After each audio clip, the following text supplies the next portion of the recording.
Let's say a big word of prayer. All right. Say, come on. All minds are clear. Right. Father God, we bless you. We thank you. We thank you for the energy that's already moving in this place, Lord God.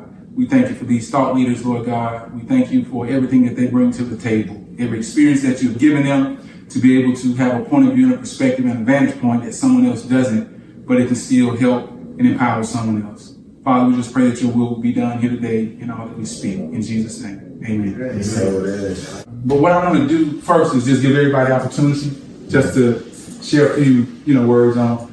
Just a quick snippet of, who you are, what you do. You want to start? Let's kick off with myself. Jamel Morris. I'm going to be a barber, an entrepreneur. A man of many talents, let me say that, but really working on my forms of expression and how I express them, and others that have something great to express, I want something to do with that as well. So that's where I'm at the moment, here comprising this Real Man, Real Talk with yourself, and looking to see if we can be a beacon of light in social media, and this is our community, man, the barbershop, and wherever else is needed. Yes, sir. Yes, sir. Cool. Kodi McGlathery, married, father of two. I'm a financial analyst, but I'm also, a basketball coach as well. Been coaching my youth teams for about 6 years since my youngest started playing.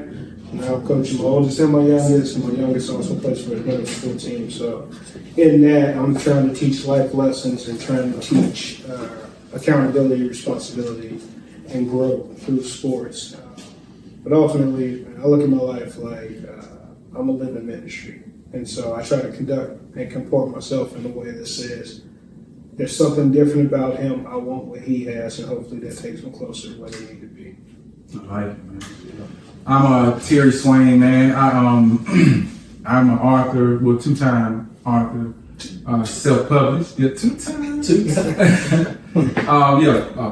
Husband, father as well, man. Been married 22 years. But and a father too. Everybody knows me as Coach J all day. Everybody pretty much calls me Coach J. It's my first year in the classroom, but I consider myself an educator. I've been wanting to teach for like a long, long time. So my journey to get it to be a teacher is one of, I hope, persistence. I'm a father. As I was telling Terry earlier, my life is just all about making sure that when I leave this place, people can say good things about me to my son, so he knows who his father was or is. I coach high school basketball here in Georgia, which is probably the best basketball in the country. And I do it, I try to get at a high level. My goal is college, but like everybody here, I consider myself to be a thought leader. And a lot of times I don't get a chance to show that because people see the athlete and not the person. So I'm excited to be here just to kind of let the person of who James really is come out. Well, first of all, it's a pleasure to be here. My name is Rashad Hodges, but I go by RJ Hodges, quote unquote my professional name. But I'm a business and personal development coach, and what it simply means is I specialize in helping aspiring part-time entrepreneurs properly make the transition into full-time entrepreneurship. So I walk them through that step-by-step process. The personal development part is, I just personally believe that, your business is only going to go and grow to the level that you're willing to grow yourself. So it's all about building yourself while building the business. Also an author as well, and an inspirational speaker. So what I also want to do, we're going to do a little word. First thought, just tell me what your first thought is on that word right there. Just read it out and just tell me what your thoughts are. All right, let's start with RJ. Man, man, this is a word. This is the word love. Yeah. It's a word that I don't take lightly, because when I think about the word love, I think about not only the first time I experienced it, but the first time I understood how powerful it was. And it was a sad occasion, but it was an occasion that made me understand how you could give yourself to somebody. And that moment was it was a two-part moment. It was doing CPR on my mom the morning she died, and then watching her take her last breath. So it was like I never ever experienced how much I truly loved an individual until that moment. So when I say I love somebody, it is the utmost, deepest, like, I'm going with you. You know what I'm saying? If we hanging over the cliff, Right. you coming up or we going together. Yeah. Like that's love for me. Like it's something that's almost unexplainable in a sense. It's something you gotta really like feel. But that's what I thought about when I thought of love. Thanks for sharing, man. That was deep. The word I got is family, and I'm a little bit torn. My family over the years has become my friends. And not to say my family's bad. I love everybody in my family, but I've been shaped more after receiving Christ in 2004 by the people that God has placed in my life after I've had my time with my family. But I know this word is important just because of the kids that I deal with. You can see how important community is. I think for me, we've kind of, as adults, you kind of replace the blend, not the blended, but you kind of replace the extended people, your grandmas, your aunties, your uncles, with, you know, your homeboy that, you know, y'all shared the one bedroom because y'all were grinding, you know what I'm saying, or your ministry partner, you know, who prayed you through a breakup or whatever the case may be. Those people tend to become your family. I think it kind of changes as you become an adult if you don't have close ties with your extended family. And then to piggyback off that, having an extended family that is consistent with gathering, I think is a lost art in our society now. On Sunday down, I appreciate people who like say we gotta go to Big Mom's house on Sunday, or I gotta go eat. I'm gonna eat with all my cousins on Sunday, and we do this every Sunday. I watch Blue Bloods.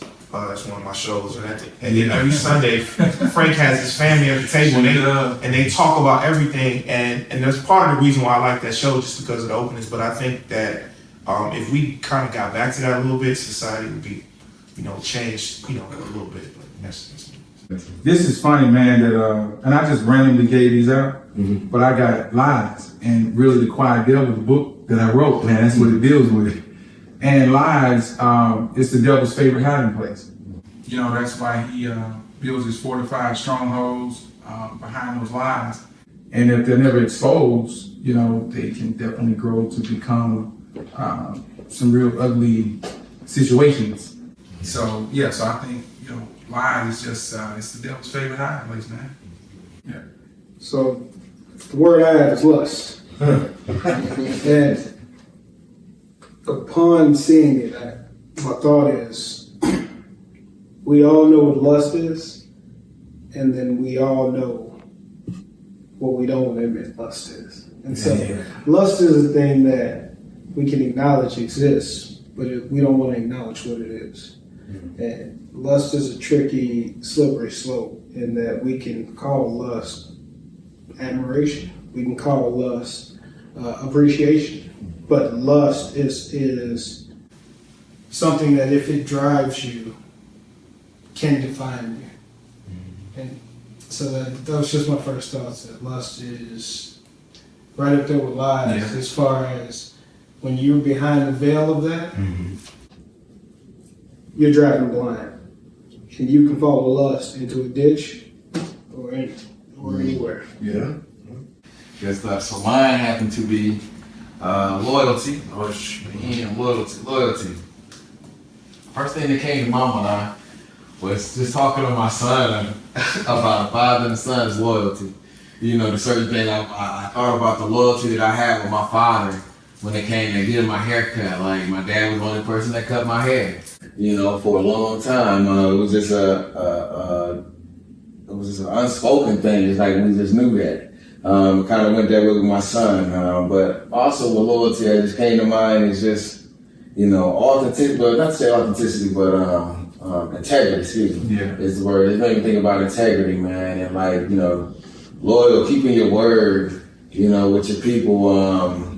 You know, when you say you're gonna do something, man, or, you know, when you're down with somebody, you know, you're down, you know, we peoples, you know, if we're gonna sit together and do something, let's see it all the way through. So those are some of the things that I thought about loyalty. I think loyalty is a must. Yeah. For us to have, like, you know, healthy relationships is something I've been big on I think that's a key component to those relationships, man. To keep them healthy is having some loyalty. Yeah. I think loyalty, the thing with me, and I guess I'm kind of seeing this now with my sixth grader, is that he wants to be loyal but doesn't understand the reciprocal nature of being loyal. And so we can't give out loyalty to someone who isn't willing to have that same level of loyalty to us. Correct. Because then at that point, it's not loyalty, it's almost foolishness. Yeah. We're going out of our way or extending ourselves for someone who has no interest in reciprocating that same loyalty to us. And so loyalty can be tricky. And I think a lot of times it can be to our detriment if we're applying loyalty where it isn't warranted. Reciprocity is it's lacking just nowadays. Like, people are, because we live in such instant gratification, we can, anything. If I want to know something, I just pull out my phone. Back in the day, we had to go get the encyclopedia. Come on, man. Gotta scroll. Come on. You know what I'm saying? Yeah. Because we can get everything in seconds. The ability that has hindered our relationships with people. I have friends that I moved to Atlanta in 2004. There are people who have known me since 2005. I have a friend now who we've been through ups and downs, and we've not spoken to each other for a whole year. And then when he needed me, I was there. Why? Because when I needed him, he was there for me. And so people question, like, so when stuff happens, you have people like, you shouldn't mess with him no more, or you shouldn't do this with him and stuff like that. I'm like, why? Because when I needed him, he was there for me. So why wouldn't I be there for my friend? Right? We have a track record. My barber. You know what I'm saying? Like, I've been going to him for 5 years. Not only has he been a great friend, but when money got tight and I needed to go for a job interview, he's like, come and get a haircut. I know, for me, that's the worst thing, because I think we do that with black businesses all the time. We like, give you the discount, but that hurts my heart. But the very fact that he would sacrifice, because his time is a big thing, that he's done that for me, like, I'll continue to go with him even if he cuts my hair bad. You know, like if he messes up my line or something like that, I'll continue to go to him because we've been together for 5-6 years. Yeah. You know what I'm saying? There's that added value, and I don't think kids don't understand that. But like you said earlier when we were talking, they have not lived enough to make decisions like that, and so they want to try to do everything based upon this moment. But I think that's society just in a microcosm. We want to do everything now. Yeah, I agree. So our topic of discussion for today is, what is a real man? Now we can go, of course we know it can go different ways. I think some of the things we've even talked about already can just, parallel with that.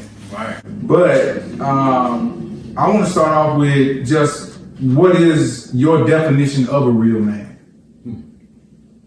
What is your definition of who you perceive a real man to be? I'll start off. I think first and foremost, it's based upon what your construct is. Now, if you're a Christian person, it might be based upon the construct of what the Bible says a man is. But my answer to that is, we don't really know. Because whatever you think a real man is something that somebody has told you a real man is. So unless you have taken the time to define what you are as a man, you're probably not a real man. You're a carbon copy of what somebody has told you. And I've struggled with that because I feel like us as men, especially black men, there are certain things that we've been told a real man is supposed to be. And we spend our life either consciously or unconsciously trying to be that. Real man is strong. Real man got his stuff together. Real men don't cry. Real men don't cry. I mean, we all know. Real men love Jesus. Real men love Jesus. Real men go to church.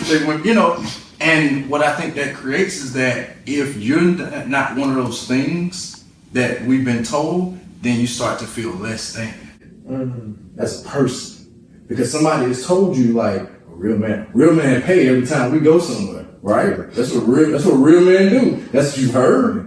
So if you're in a position where, and I got this from a young kid one time, he said, I like this girl, but I can't talk to her. And I said, why? He said, because she liked the dudes that, they got a little money, they got a car, and I don't have no car. I mean, he was like a high school kid. And I'm like, wow, we're teaching these things that, like, he can't talk to a young lady because he doesn't feel like he has enough money, because a real man got money.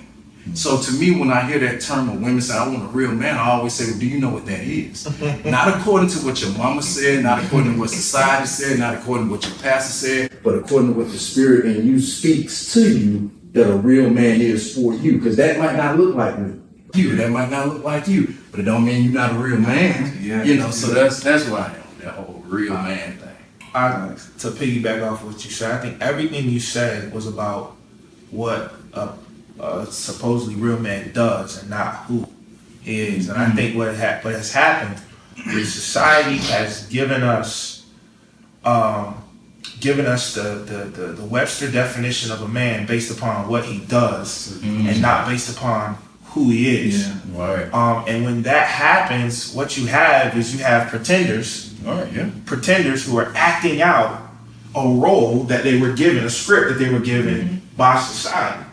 And when you can separate that, so one of the things I look at, me personally, is in the book of Timothy. I don't want to be churchy, but No, man, do your thing. No, that's listen. That's how we are here, bro. Yeah. So I go to the book of Timothy, and Paul in the book of Timothy outlines what a deacon should look like, right? And he goes through these lists of things, and one of them was love his wife, right?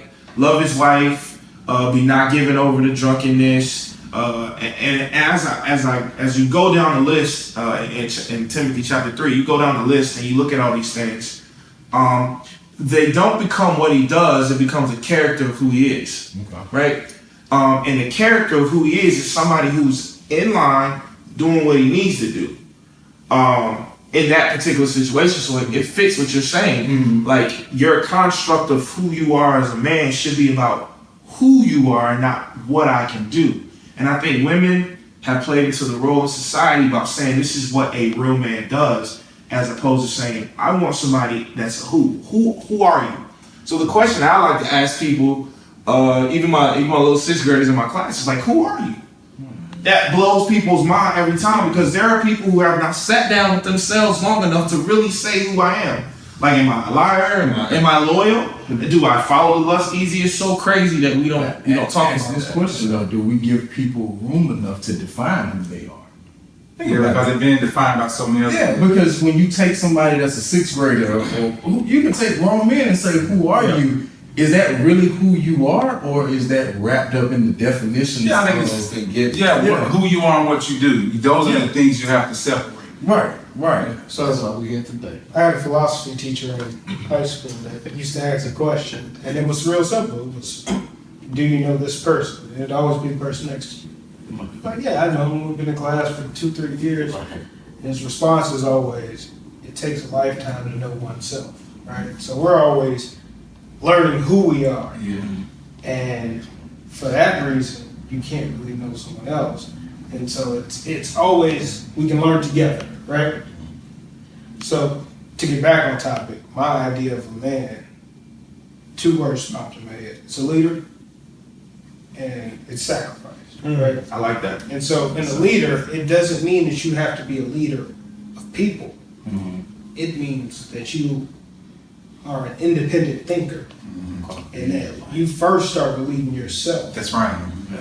Then as you become possibly a husband, possibly a father, you're a leader of that family, right? And then the sacrifice aspect is, and this may just come from what I've seen under my fathers, that, a man takes care, you're a provider and protector, right?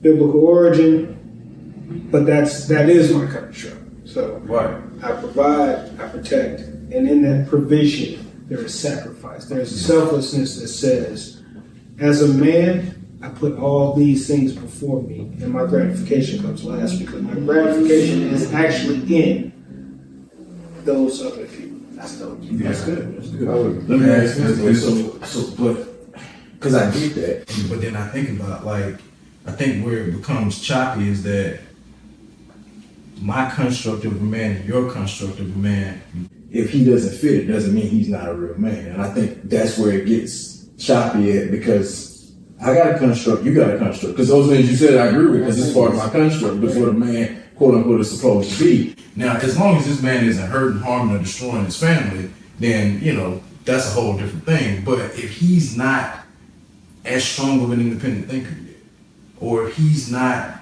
quote unquote, the man that's in a position that's really providing for his family, maybe his wife is doing providing right now because he's trying to figure life out, and he doesn't fit our construct of what we believe a man is, do we look down on him and go, he ain't no real man yet? Because I think we do that as a society. I think we only look down. I would only look down if, for example, you said if his wife's making more and she's the provider.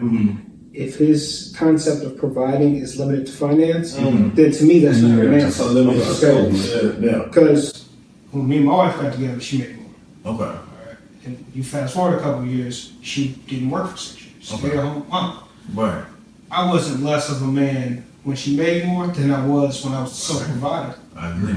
My identity and my understanding of providing is far beyond financial and economic leadership. I think you just said it. Yeah. I think you just said it. Identity. Being a man is about your identity. You talked about like separating what you do from who you are. Yeah. There's a lot of people who don't know their identity, and the thing, especially as I'm sitting here talking about That's a good point. the thing you said about the providing. So for me, manhood is like looking at what is good, taking that, looking at his bag, saying no. So as a husband, I failed, right? I failed my family because I'm going through a divorce right now, right? So I feel like I failed my family. Yeah, right. Yeah, because I want to speak to that. Yeah, Go ahead. I feel like I failed my family based upon what you just said. Right. But I think the thing that's not going to destroy me is with grace. That word grace, like getting a second chance. My next relationship that I get into, I know for a fact that I gotta have that selflessness, or I can't tell my son about it, right? You know what I'm saying? And that's that it's for me, it's that rebound, the ability to rebound, to be able to push forward, which goes to say in that moment, Kodi, what you're holding me accountable as you just doing whatever you're doing, not even knowing me, you're holding me accountable by selflessness. And as I think about my life and going from my paradigm shifts that I go through, it's like, yo, in my marriage, I wasn't selfless. So for me, I wasn't the man that she needed that she needed me to be in that moment. I dropped the ball. So now going forward, I know that for me, manhood is that selflessness, because I agree with you that taking it on me, like it has to be on me. And that's so dope. But what I hear in you is, and see, you can never condemn a snapshot. Right. That's right. I think your point is, we do that. Yeah. maybe because you're going through a divorce, you feel like you failed. Yeah. And what I heard is, I'm sacrificing my construct of what I thought this relationship should be to better all the people. No, that's totally right. So your divorce could actually be bringing new life to both of you all. Yeah. And the sacrifice of that is this union, but the personal growth outsees that. Because what you said, and to piggyback on that, because I said I had to speak to that, because I think as men, again, we would say, I can't be a real man because I got a divorce. I failed my family. Right. You know what I'm saying? No, I struggle with. But what you said was, but when you said it yourself, you said, in my next. So you moving from failure without losing enthusiasm.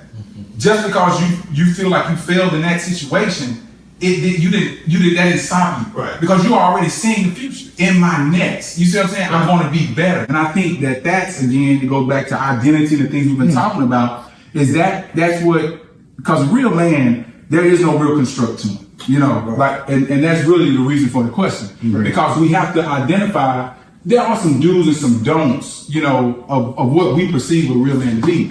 But what you said is that's the finding the identity part, is that what makes me a real man to your definition. Because it's like success. If I ask everybody what's success, it's going to take on a different meaning, determine on what you're trying to achieve in life, what your goals are. And so that's the same thing with a real man. It's finding the identity of who you are. You know what I'm saying? What makes you the person that you need to be or become, because we're all becoming. Right. And while you're becoming that, you've gone through things that have made you who you are. And so, but that failure can't become your identity. No, it can't. It definitely cannot. The moving on part and seeing the future is that, this guy moved past that and he's become a better person because of it. Go ahead, man. Yeah, I said So I was gonna say, man, with that being said, too, this brings me to a thought of. You took notes? No, this is my first thing. Like, take, I'm coming off the dome, right? So I am. It's like I feel like no real man. I ain't taking no notes. I'm a teacher here, I'm trying to learn, man. We leave the ego and judgment outside. You know what I'm saying? So, but it just makes me think about a real man is what we're talking about is authentically being able to see who you are. But there is no complete construct, you know what I'm saying? But being able to see you. So, but it just makes me think about a real man is what we're talking about is authentically being able to see who you are. But there is no complete construct, you know what I'm saying? But being able to see you, you know what I'm saying, for who you are and be able to be authentic with that. You know what I'm saying? And be okay with that. And be okay with that. Yeah. That's what I meant to say. To be Because I'm telling you, okay with man, that. I went to see my brother in prison yesterday, man. It was a mind-opening experience for me. Because of course, I've known my brother all my life, but like the professor said, do you know the person next to you? Mm-hmm. Me and this guy, like, we've gone through some things, and he's taught me things without him knowing he taught me. And he's my younger brother, but I didn't know I was learning until later on. Right. Because this guy sitting in prison, he ain't lost a tick, man. Like this dude, he says that people ask him like, yo, man, how can you're doing Fed time. He's done 8-9 years already. You got like 3 more to go. But he said they asked him like, you know, what's up, man? You when people come see him, they're like, you ain't down? Right. You know, like, like, no, one day I'm leaving here. You know, like this is not my fate. Right. And so, but we had a conversation, and for him to not lose, you know, that hope and that light at the end of the tunnel, and they have done so many years and not be institutionalized, not be, you know, still has his humor, he still has his wit, you know, and his consciousness. And he's not, to me, I told him I had to apologize to him too, because again, going back to the real man thing, he and I had, my real man was wrapped up in religion. Right. Because when he was doing his thing, you know, that eventually led him to prison, I was seeing it saying like, yo, bro, you gonna go to prison, you need to find Jesus. Right. And I'm saying you need to have a relationship with God. And he told me yesterday, he said, one of the things that you didn't know is I had a relationship with God. Mm-hmm. So I assumed you did. Yeah. Wow. And that goes back to what you were just saying about, you know, not knowing the person. You assume based upon what they're doing. And he was like, no, I've had a relationship with God. He said, he said, but it didn't look like what yours looked like. Mm-hmm. I hadn't made it to where you are yet. And none of us are going to look like exactly what we've been told it should look like, but it doesn't diminish the fact that you're a man. You know what I mean? And to piggyback what you're saying, and it's totally off topic, you can see some of the freest people in or freshly out of incarceration. Mm-hmm. Some people have to be sat down. Yes. To get that clarity. It's necessary. If they stayed out and stayed on that route, doing the same thing, they're going to get the same results. Sometimes they had to be sit down. Removed from They had to be left with nothing but a pen and a piece of paper and themselves. The library, or just that time, that quiet to actually develop and foster a relationship with themselves and with God. Like, there are very free people. Freer than anyone that you just seen walking down the street that are incarcerated. Yeah. Can I ask a question? With that said, how do we hold people accountable? Because I think there's a level of accountability that needs to be held for people when we talk about doing that. Like is it a fine line? Holding accountable for what? For being men, like people that we know, like that, not letting the leash get too far to where you really yank somebody. But see, to me, if you start talking about holding somebody accountable to be a man, you got to put a construct to it, because at some point, in order for me to hold you accountable to being a man, you got to be accountable to what I call a man. Correct. You see what I'm saying? The characteristics of value. Right. So you see what I'm saying? So my whole thing is, do we allow people to define that for themselves and respect whatever it is they define? You see what I'm saying? So that's where I am with who I am as a man today is I mean, it's still based on some of that stuff, because it takes a while to get over that. Yeah. But it's like a lot of it is starting to be defined by me. Yeah. Whether Jamel don't like that part, that ain't got nothing to do with me. Yeah. I would hope Jamel is mature enough of a man to whatever that part is, he could say, that part ain't for me, I don't agree with this. Yeah. Like, I might not agree with your Christianity, it does not make me less of a man. That's it. That's it. And if you see me as less of a man than you because of that one construct, then you can't hold me accountable for something. So does the accountability piece come with mutual agreement? Like, I hold you accountable. Sounds like mutual respect, man. Like mutual respect. I think it just sounds like mutual respect. Like I have a thing, like I can respect a man whether I agree with him or not. There you go. And I think that is something that is held. I guess I'm saying if I want to be held accountable. So I think it's two levels of accountability. We always assume that we're holding someone else accountable, right? So hey, the best man that you're with, he's supposed to make sure you get to this point, that you stay on this track, but you're accountable to you, right? And so this is my man. If he comports himself in a way that I can't rock with, I might not hold him accountable in saying, hey, you need to check X, Y, and Z. But when he looks up and see me falling back, it's because I can't be associated with certain behavior. So the accountability is to me first, right? To remove myself. But then when you have an advanced relationship and you reach that point where you say, All the levels. when you have an advanced relationship that says, I'm asking you to hold me accountable. And likewise. Now, when you reach that level, that's when you then bring And if we're on the same construct. There you go. So I'm a man of God and you a man of God and we got that relationship. You don't hold me accountable. Because when I say it, there's something in you that recognizes that this brother is speaking to me from that place. Yeah. He's not, We're on the same, if we go to the same church, or, I'll take it a step further. I have a 3-year-old son. Okay. His construct is going to be the construct that I fill him up with, right? Very true. I don't want another man giving him the construct. Now, when he turns 18 and he goes off into his own, you got a son that just went off. We fathers here, right? So, like, are you a father? I'm not. Okay, so you're not a father. That's the thing that I worry about more than anything else is him being filled with things that my fathers, but they didn't fill me with positive stuff. You own it. I know this. And he talked about what he talks about what his father gave him. Yeah, and his lineage of his family. So his construct, he has a good picture of it. Yeah. I'm going to be my son's vision, right? I'm going to be my You're like son's the vision. first generation of wealth. Right. Yeah. That's what I mean by. That's what I'm asking by accountability. As far as like, I deal with a lot of young people who don't have fathers. I'm their construct as their coach, like as the head coach. Like I got 14 kids. No definitely. I got 14 kids on my varsity basketball team. I got 16 kids on my JV team, and I can honestly say half of them don't have fathers. So I'm the person that they look to. Right. Like they watch, they look at, you know what I'm saying? And that goes back to me struggling with like my divorce situation and just life decisions that I make. So when people like, I don't see you out, I was like, because my social media is watched by 13, 14, 15, 16, 17 year olds. But I think that goes back to what you were saying. Like, if you're accountable to you and you carry yourself a certain way, and I don't have to force my construct. Because it's like now, if you're like, I'm not a father. I got 13 nieces and nephews, so you know, you want to count that. Spend a little money over time, but you know what I'm saying. But my thing is, and what I've learned from them is me carrying myself a certain way.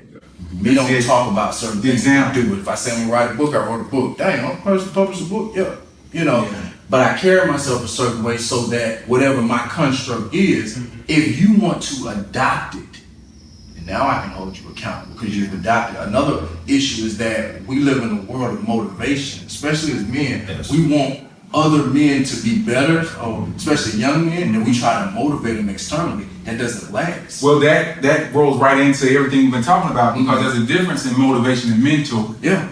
And I think that's the disconnect sometimes that, you know, some people can motivate, but they're a mentor because there's a process and there's accountability with that. And I think sometimes we don't know we're mentoring people because I've had plenty of mentors who did not know that they were my mentor. You know, we talked about Miles Monroe. Yeah. Like, this brother has poured so much into me. I never met him. You know, I never seen him in person. You know, but the example that he left, you know what I'm saying, the legacy through his words, his actions, his deeds, and even reading the behind the storyline of his life, of how he was impacted in the things he was doing within government, within community, you know what I'm saying, within his family, within the ministry. Those are things that I really connected with, you know, and he was poured into me. So I think the mentorship piece is what, like as a coach, man, you can't help it even if you don't want to. The example of being, of both you guys being coaches, the example that you're setting, they're watching you, and if there is no man in their life that is living a life of integrity, accountability, and all of these things that we're talking about, then that's the only look that they get. And so that's the piece I think that we as men have to do more of, is not just motivating, but mentoring. As men, we have to be free thinkers, right? And so, I'm gonna use you as an example, but you can have a teacher come up to you and say, hey, somebody's coming to your class next year, watch out for them, you know. When in actuality, you should meet them where they are, assess them yourself, and build a relationship with them. That's it. Right now, the 5th grade group that's coming up, the 5th grades are having a tough time, and like everybody's like, the 6th grades like, I don't want to deal with the 5th grade that's coming up. And my mindset is, I'm not in class with them. I don't know. Like they could be different. Right. Exactly. That's crazy. And so I look at that for like mentoring. Like the first thing you have to do is create a sense of relativity, relationship. So like number one, we have commonality. There's somewhere that you're at that I know, and from that I say, I can get you to here. If this is where you want to go, let me help you drive here. Right. But if they think you guys are on totally different playing fields, Right. Yeah. if there's no relatability, they're like, oh, you don't understand my life. Why waste my time listening to you when you have no concept of what I'm doing? And that's what I was going more so with the like motivation versus inspiration. Like how somebody explained it to me that made sense, and I applied it to kids that I mentored over time. Was like anybody can be motivated. Motivation is external. Yeah. We all got cars parked out here, and we all want to drive home. But I guarantee you, you walk into their car tonight, somebody put a Glock 9 to your head and say, "Give me your car." You're gonna give it to them. That's not in and of yourself. That's motivation. I'm motivated. I don't want to die. We have this car. Now, but here's how somebody said to me, but if I came to you and said, hey, listen, brother, there's a lady with a family, she has stage 3 cancer. She can't get back and forth to her appointments, and she's probably not going to make it. She needs a vehicle. You got more than one, man. Can you give her this vehicle? And you go, oh my God, I want to give it to her. That's of yourself. That's inspired. So a lot of times we're trying to motivate our kids. You're going to be a man. You're going to be upstanding. You're going to be this. You're going to be, they're not hearing us because they're not choosing that. That's something you're trying to give them. So it's more so, yeah, you're going to drop jewels on them, of course, but it's more so, I think, when your example inspires somebody to say, hey, I want to walk like Coach. Not because Coach is telling me I need to walk like this, but man, there's something about Coach, I want to walk like this. Because everybody that's ever motivated me in my life, it was short-lived. The people that inspired me to make a decision in and of myself is still strong today. That's crazy. To inspire means to breathe in. That's right. Like, people don't understand that. Like when you inspire, that means you're taking in air so that way it can process. And you science teacher started. That's good. The crazy thing about that is I constantly try to find things that I can put into people, and then you let them go. You know what I'm saying? And then what happens for me is 10 years down the line, when you got a 25-year-old kid that you coached 10 years ago, and he's got a son, he's got a wife, he comes back to you and they give you a hug, like, man, thank you so much. The crazy thing that that my stepdad used to tell me that I didn't realize is, man, like those lessons that you learn when you're 20 and you got to go through it and you think back to what was said to you when you was like 15 and you go back to that person like, man, thank you so much. Those emails or those letters, like, yo, you really, what you said to me when I was 17 hit me right now, you know? It's those moments, but that's those seeds that you put in. That's that inspiration, because motivation gets you through the game. And that's the Bible. I'm trying to get you through life. Yeah, I quote the scripture, you said pray for laborers, right? Because you want somebody to sow the seed, somebody else might water the seed, but it's like sometimes I think we're trying to push that seed to grow so much that we push people away. And you also got to commit to that growth, right? Yeah. So everybody's path to growth is different. Very much so. You're going to have half the people that you can tell is hot and they're going to avoid it. And you're going to have half the people that have to burn themselves. You can't give up on people that have to burn themselves. You gotta have burn cream. You gotta have burn cream for the ones that burn themselves. You have to have the same patience, the same commitment to fostering the growth, That's right. regardless of the path it takes to that. I see it. I agree. Well, patience.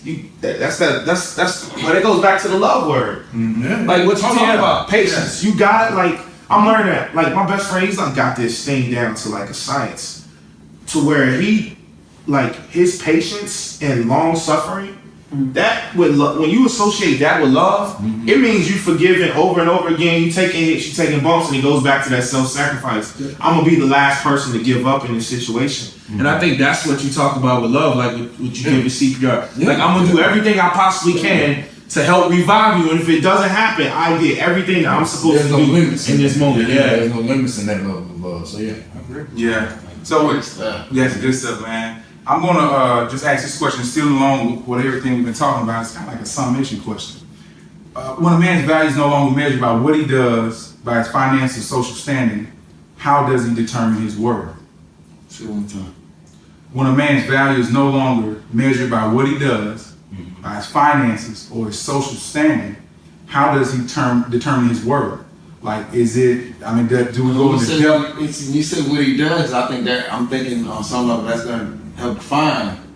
You know what I mean? But I'm Not saying- what he says, but what he does. Yeah. And do you mean what he does career-wise is making money? Yeah, I mean, from a social Or point. just who he is, like what he does as a His person, deeds or his deeds and all of that, you know. No, I think I'm talking about just through the lens of, like society.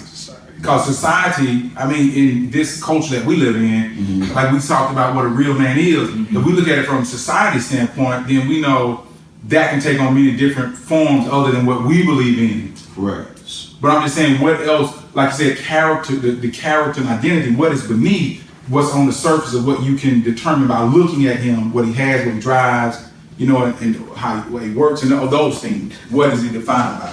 So I'd say, not to take it to depth, but using this example, when my father passed, right? How much money he had and what he drove at that moment was irrelevant. Everything that they gauged him on at that point was the father he was, the men he created in me and my brother, and the father he was for the fatherless, right? So my dad was the guy that had maybe 5 dads on the whole block. He was the guy, everybody knew they'd come and ask Mr. Bob for something, whatever you needed. We're stopping on the way home for what? Marcus down the street, needs an inner tube. Jonathan down the street needs this. He was that dad. And that's success. Success is, how many did you reach? How many did you mold? What did you make of your time? So like for me, him being a husband, that's my definition of what a husband looks like. For me being a man, understanding that when he was at his last moments, when they were considering taking him off, I was at peace. He'd given me every tool I needed to finish my race. So like he could go, oh, he's done. Like, his job's done, and that's the same way I govern myself. I only want to be measured, or plan to be measured by who my kids are. What did I instill in them? What example did I set? I would like to add on that, man, as you mentioned that. I just thought about, man, it's like what we do in the dark, in a sense. Like, what everybody doesn't see, like how we're responding to the trials and tribulations and stuff. It don't make you, like, I think about just you mentioned sacrifice and stuff, man. The things that we have to do for our kids, they don't realize how they even value, when they don't make the phone calls, and we got to still continue as a dad, whether they call back or respond or not. I still got to keep the love flowing. Right. Regardless of what they do, it's like that. It's I think it can be looked at like, how was your unconditional love, man? Like, are you really in unconditional love, or is your love conditional towards your people? Yeah. When times get tough, or when people get aggravating or whatever. But I think that kind of can help us measure. Yeah. What type of a man we're dealing with, but, like I always say, we go there, man. It's like, those, what you doing, when you're not in service, with all the people, you know, amplified with your clique. Like right now, we all together. We can talk this big, but can we have the same conversation solo? You know what I'm saying? Or can we come powerful by ourselves, man? When we're faced, you know, with that mountain. My motto in life is called choice. I think the measurement you talk about is you can look at a man by his choices. The choices that he makes, you can tell where he's going, who he is, and what he's going to do, right? Communication, organization, communication, hard work, organization, integrity, commitment, excellence. And I'm gonna add an S, which is sacrifice. So choices, your choices. So choices is my acronym that I base my life off of. How I communicate with you, am I able to communicate effectively? Hard work, you're not gonna outwork me. Right. Being a man who's organized, you know what I'm saying? If you ask me to do something, I'm gonna do it. I'm gonna have it, you know, whatever I need to do. Character is a big thing with me. Integrity, because our culture is always doing the right thing at the right time. Yeah. So if you walk in my gym, you ask my JV and my varsity kids, what's our culture? They gonna say, and they're gonna do it begrudgingly. Always doing the right thing at the right time. Because that's what I'm always telling them to do, especially as young black men. Yeah. And when they're away from me, get pulled over, like always doing the right thing at the right time, regardless of the circumstance, situation. More times than not, it's gonna help you. And then the last is sacrifice. After enthusiasm, have commitment. The commitment is being committed to what you're doing. I'm fully committed. Once I tell you I'm gonna do something, I'm 100% in, regardless. And then, you know, sacrifice is the S that I'm adding, because I think it takes that. I think, like I said, the choices you make and the level of your sacrifice are good measurements outside of what society tells you. Are the measurements of a man are good litmus tests to be able to see where somebody is. I guess over time, mine has become my level of inner peace and happiness. Like when I strip everything away, no accomplishments, if you take away this, what I have, what I don't have, it's my overall inner peace and happiness outside of those things that I've learned to grow that. Man. That alone shows me my value because I'm comfortable with me. Yeah. Whether you take away the car, whether you take away this, whether I didn't have a house, whether I never accomplished this, like I've trained myself and I've gotten myself to the point to where I understand if it's a cake, that's icing. Yeah. But the cake is just me being the spiritual being that I am that gets to breathe every single day. I'm peaceful and happy with just that. That's how I equate my value. Because everything else is just, man, thank you, God. That's some extra. True that.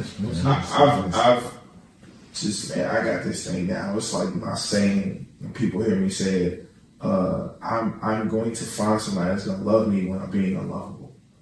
That's it. I think that is so important to any relationship that you have, whether it's male, female, whatever, female, male. Like finding people who can love you when you're unlovable because they truly understand who you are. And I think it goes to what you just said.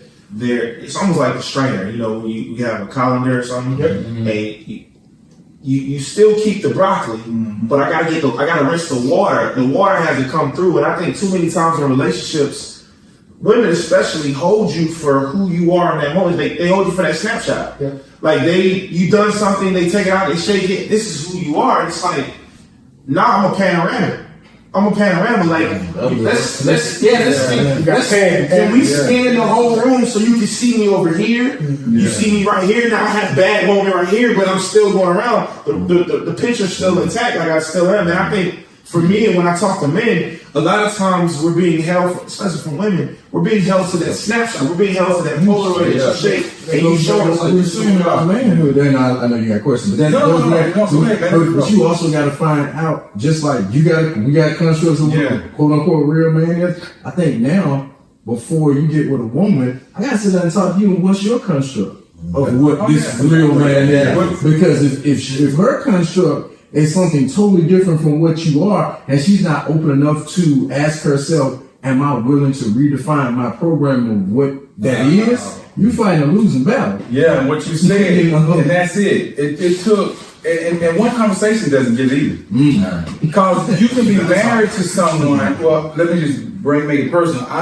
We've been married, like I said, 22 years, but, you know, the first 10 years, I hid the lust. You know what I'm saying? I was ashamed that, you know, and when she would catch me, this is what, where it came to the point where I had to become a man, is she would catch me doing it and she called me on it and I started lying about it. Oh, wow. So now she knows I'm doing it and I'm lying about it. So it come to a point where, you know what, I said, I got to free myself. So I had to humble myself and say, I apologize for lying to you and for lusting in front of you. That was a lack of respect, which opened up the doorway now to be able to communicate with her about it and to set myself free. Because now I know that now that I've liberated myself, I can't just keep doing it. Because now change behavior is what she's looking for. Yeah, forgiveness ain't nothing. Wow. But it also, to me, that goes back to manhood. Right? So, characteristics I didn't mention is, as a man, you have to be honest enough about who you are. That's it. That was where you are. Yeah. And acknowledge those shortcomings. Yeah. And then challenge yourself to bridge that gap. Yeah. Right? I think it goes to one question that I tell clients to ask themselves, that I ask myself over and over again, and it's, are the things that I've been told, the things that I've been taught, and the things that I've been programmed with, are they still serving me well today? Because most of us are living our lives based on programming that comes from places that are getting you to It's no where longer you you. desire today. Yeah. And if you are afraid to question those things and reprogram and change, you're gonna keep living off of that at some point. That's it. You know what I mean? So Frustrated as hell. yeah, you know what I'm saying? Trying to make it work because the last time this worked. It's strange to be the one where you can say, you know what? I'm just gonna tell you who I am. You know what I mean? Because now you're a friend. Yeah. It might not be who I am today, might not be the man I am 10 years from now, because I should evolve and I may change the things. But today, this is who I am. And then you got that choice. Yeah. And choose the guy that I'm telling you I am, Yeah. or not. Ultimately, that's what I want everybody to have. You're gonna make the decision you want to make, but I don't want to give you a false sense of who I am. And I think a lot of times in relationships, men give women a false sense of who they think they want to. I think you want a baller, so I'm gonna try to take you out. Because a woman tells you her construct of what a man is. Or show Whether she tells you that verbally or non-verbally, most women will tell you what type of man she thinks a real man is. I had a client that she literally told me her and her husband going through, she was like, he can't fix nothing. And every time something breaks, we gotta wait on the repairman. And her husband told her, he said, I went to law school, I didn't go to HVAC school. Same thing. How would I know how to fix an AC unit? And what I told her was, your construct of a man is your father. People say, well, that's good. It may not be, because your father was a handyman. This man you married is not, but it doesn't make him less than a man than your father. You know what? But you gotta change that. You gotta be able to change that. How you identify what a man is. Yeah. And you know what? It's give and take too. Because, if you turn it around, men put those same things on. I agree, yeah. But I think it's two ways to look at that, man, because men are, as Kodi alluded to earlier, he's a problem solver. You know what I'm saying? And that's, one of those P's, the provider, the protector, and the problem solver. Right. But that problem solving may look different from the wife's perspective. Now, if it's a relationship, you still growing to that place. But if you're married, there are certain things that it's necessary that you adjust. Yeah. For the sake of making sure you guys, are turning together, and not one turn that way and the other one, going that way. Right. But I got a friend who actually, his wife said the same thing. Mm-hmm. But what he did, he was solving the problem by paying guys to do the work. Yeah. But she wanted him to do it. But that goes back to what she's seen, right? Yeah. And so she's not putting the context around the problem what she's learned, right? Okay, I see what you're saying. So the context is, your father might have been super handy because he didn't have the resources to bring in somebody or the time to bring in somebody to do this, right? Yeah. She's only looking at the glass half way. Right. Yeah. So through her lens, she's saying men do this. Mm-hmm. Yeah. The totality is, if something's broke, that man made sure it's fixed. That's it. But She's not looking for that. And I mean, that was my job to try to get her to see, like, he took care of it. Yeah.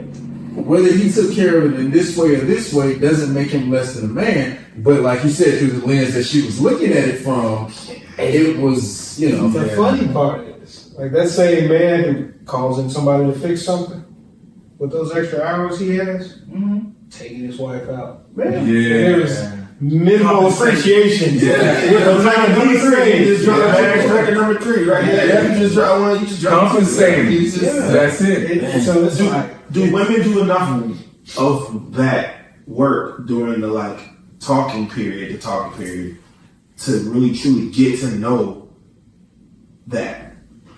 I don't think we can answer that. But I would say this, that's what brings in when we talk about a real man, he's gotta be a great communicator to pull out those things. I was just about to say, I don't know if there's no responsibility to just go that far. I think when you're dating somebody, it's the both of you guys' responsibility to pull out certain things. Oh, yeah. I need to flat out ask you this question. So what's a real man to you? You know what I mean? I need to hear her definition. And not no vague, my dad. Yeah, You know what I'm saying? No, give me characteristics. Right. You know what I'm saying? Give me But I'm just saying, your. historically speaking, men have done most of that heavy lifting in that courting period. Yeah. But we have this time now, man. Y'all forced with hands, like, again, we're not doing it this way. Historically, I was it's just like serving doing us that. well. You know what I mean? Like, you know. And I It's mean, not the same.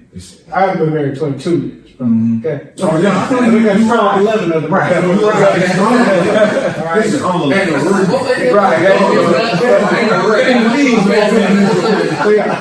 11 and 22. So, but I'm vested. I say that to say that I was man enough to have the conversation that says, going from dating to fiance, what is the change in expectation? That's it. From They fiance change. to husband, Yeah. what is the You change? said you didn't have that? I did. Oh, you No, did? I didn't say question. Yeah. We're different. I'm sitting like, okay, how is this so different from this? Because I've always conducted myself in this manner. Right, yeah. I need to know what the new expectation is. That's right. Because if your expectation is different from her expectation, I go wrong. She's Or the there could be lack thereof expectation. Yeah. Because I proposed at this point that this is all I ever have to do. Yeah. When she's saying, no, now I'm expecting X and Z. And if you got to know what her expectation is going in. It goes back to You what don't you get that said, in what you said earlier, and you mentioned like what you mentioned being selfish, and I get that 100%. But what I heard from that was, I don't think we can allow what you've gone through in this divorce to say, okay, this next relationship, I know what I got to do, because that might not be right for this next woman. But he's whatever that No, is. what I'm saying is I know the gaps that I had for my ex, and given our conversation now, which is our relationship is we're communicating better, Yeah. right? We're talking better. Yeah. And she was able to give me some things that I didn't see in myself that I was veiled because I had lies because of lust. Yeah. You see what I'm saying? I was veiled. Like you talk about that. I was veiled. And I wasn't coming behind it because I was in denial. And I think the two things that lust and lies do is it puts you in denial. And so with me being that with me being open without the expectations of having to fulfill this husbandly duty, and when you're saying stuff, I'm like, I miss that. Like I totally miss that. And all I'm saying is for my next relationship, I know that those are like the little nuts and bolts. Right. The little washer, the little $5 washer that keeps the spaceship together that doesn't make it blow up. That matters. And all I hear from him is learnings and application. That's it. It He has these learnings from this experience that he can't wait to apply for the benefit of what his future looks like. And there's a depth of awareness. What would you call that? If you had to put that in a term like a man's ability to do that, to learn and to apply. That's evolution. That's That's amazing. Because my thing that I'm going to next is our thing. I don't know what your question was, but it's like how we're asking, what is a real man and what are the three characteristics of a real man? And just I'm kind of listening to our conversation right now, little jots of what we're kind of saying are good characteristics of a good man. Yeah. In a sense, but just that right there, man, being able to take something and then, Chin, I think that's what knowledge is. Knowledge applied is being able to take something and apply it. You know what I'm saying? To make a difference. Yeah. It's not knowledge is power. That's what I'm saying. Knowledge is power, man, until you apply it. You know, and how can we attribute it to that a type of man that's able to? But do we have to? Like, do we have to give, these are the 3 characteristics of a real man? Yeah. What I've learned is, like, some people are so literal, and I think that's a detriment too. Like, some women will read a relationship book and if they say, you know, Like when Steve Harvey. that's not you can't one size fits all that for everybody. Right. So even if we came up with characteristics of a real man and somebody saw this, and it's like, yeah, but that don't mean, I don't know all men. And that may change with time and culture Because if you come across a man and, he don't fit, that don't mean Because when he used to fix it again, to the point of though he may not have the resources, He might not have the that was resources. defined as a real man because he was taking care of his business, but he was doing it with his hand. Yeah. Today's society, you know, like you said, time, convenience. Yeah, it's you can different. spend the money to solve the same problem in a different way. So is that a real man? Is he defined by the finances? So can you say that a real man is in the eye of the beholder? Or it's in the eye of the man, You know it's what? also in the eye of the person who... You know what I actually would say sees that though? man. Because I think that we can't define it exactly, but we can hint at what it is. Because if you notice how we were just saying a problem solver, in every scenario that we talked about in regards to what it is, when it comes to marriage, relationships, holding people accountable, though you're solving problems. Right. So I think that would be like a generic type of, indicator, of what a real man is. Not an identifier, but it's an indicator, and to lead, there's a couple of things that indicates, but not necessarily defined in totality. To me, that goes back to what I said about being a leader, right? Yeah. So you're a problem solver, you're a leader, as in anybody can get to a point and hit a roadblock. A leader's gonna find a way around it. That's it. Going through with it. Because he's got somewhere to be. We're going to get through I'm this going that way. That's right. Okay, this table's right here. I'm gonna take 2 steps left, then continue Right. Right? It's the problem solving, the adaptability, the understanding that, hey, regardless of what obstacle I incur, it doesn't deviate where I'm going. Yeah. So a cliche that I always hear is the man's supposed to be the thermostat, not the thermometer, right? Right. So I Man, that depends on which house what day? Hey, check this out. So I've been like busting cliches, like my whole process now with our new podcast and this book that I'm also writing, trying to become an author. The busting of that is if I'm going to be the thermostat, right? It's almost like you gotta ask yourself, what temperature are you setting? Because you talk about leadership. Leadership is influence. That's right. And as a leader, it's not necessarily my job to bless through, but can I inspire people around me who can problem solve? So it almost, I'm listening to you guys, the thermostat busting scenario for me is, if it goes back to the whole making more money. If I have influence in my home, that's not an issue because my wife knows who the man in the household is. That's it.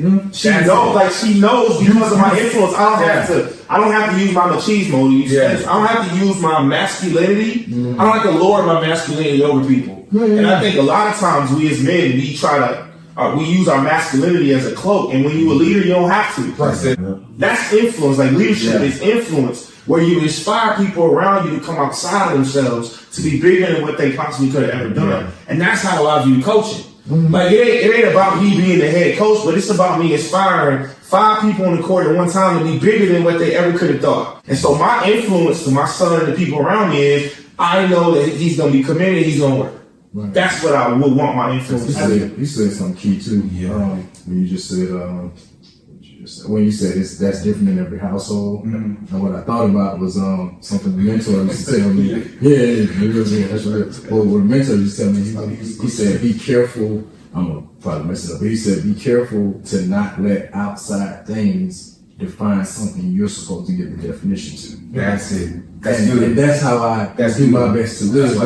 I know a lot of That's stuff from a lot of people. You just define it yourself. But when it comes to my own thing, like, if I'm dating somebody new, I got all these things in my head. I mean, I come from the same place y'all come from, right? We've all heard the same stuff. But I do my best not to let these things define something that me and this person need to give definitions to. That's right. Because our ultimate definitions that work for us might not be the same for what work in your house or your house. Come on, man. You know, and sometimes I think we get so caught up in saying, but no, that's supposed to be like this. For you, it is. Right. For you, it is. Right. Maybe not for my house, you Yeah. know, so, but I think we got to be adaptable to say, yeah, I've been told this, and I know this. This don't work in my house with this woman, and I got to be okay with that and redefine. So that's why I have appreciation for the term toxic masculinity. Okay? Because it's saying there is no definition, Yeah. you define it. Right? What that's saying is, I don't care how many examples you've seen, find one that works for you and then define it for yourself. Yeah. You know, but I think without acknowledging that everything learned isn't applicable today or in your situation, it's the first step. Sure is. Like, I got a lot more whoopings than my kids get. I It reserve, should be that way, right? I reserve mine for the right reason. Yeah. See, this is Pick your battles wise. my goal is an escalation. Yeah. Right? That means the normal method of communication and course correction isn't working. Right. Now we're gonna take it here. Whereas for me, that was first offense. First strike. Why they ask you what's going on?